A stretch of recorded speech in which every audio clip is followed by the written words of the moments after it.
George, halika na. Magkakasakit ka din, tumungin na tayo. Diyan ka lang! Diyan ka lang! George! George, magkakasakit ka eh, George! Putik! Ayun ka na naman eh!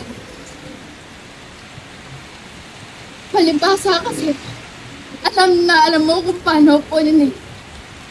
Isang ngiti, isang kanta, isang hakap, isang sorry. Wala. Umikot na naman yung mundo ko. Putik, mo. Matalino akong tao eh. Pero kapag dating sa'yo, ewan ko, natatanga ako. Ano na naman yung kapal pag binalikan na naman kita? Titigil na naman yung mundo ko para sa'yo. Ilang taon na naman ng buhay ko yung sasayangin ko. Putik! Alam mo ba si Miko? Ayun, magiging doktor na. Si Jessica? Okay naman. Ako. Eto. Sinusubukan pa rin bumangon para bawiin ang lahat ng nawala sa akin. Nung iniwan mo ko. Wait. Sorry. What makes it different from all your other responsibilities?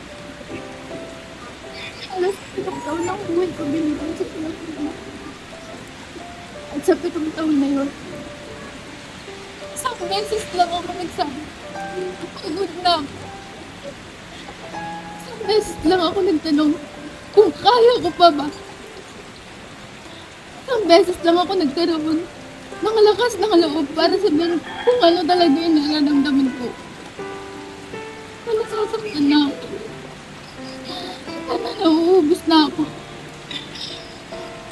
Isang beses na napakaraming beses na pwede ako sumukot, pero hindi ko ginawa. Ay, isang beses ko kang binis na naman. Bakit ko? Parang umalis, hindi na bubili. I needed you to fight for us that time. Because I was so tired fighting alone. Yung kahit sabihin ko, umalis ka, hindi ka alis. Kasi kilala mo ako eh. Alam mo na nasabi ko lang yun. Kasi pagod ako, pero mahal kita. Jo, mahal din naman kita eh. Mahal pa din naman kita, Jo. Pero isang beses lang ako napagod. Iniwan nila ako. Hindi na kami malupin mo. How could you give up so easily? How did you not find the reason to stay?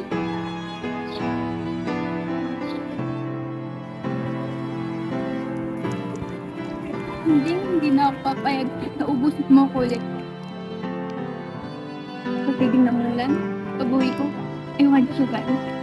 I will just get touching you kapag may kailangan i-time, kapag nabenta na yung bahay. Lipas ay ibabalik natin.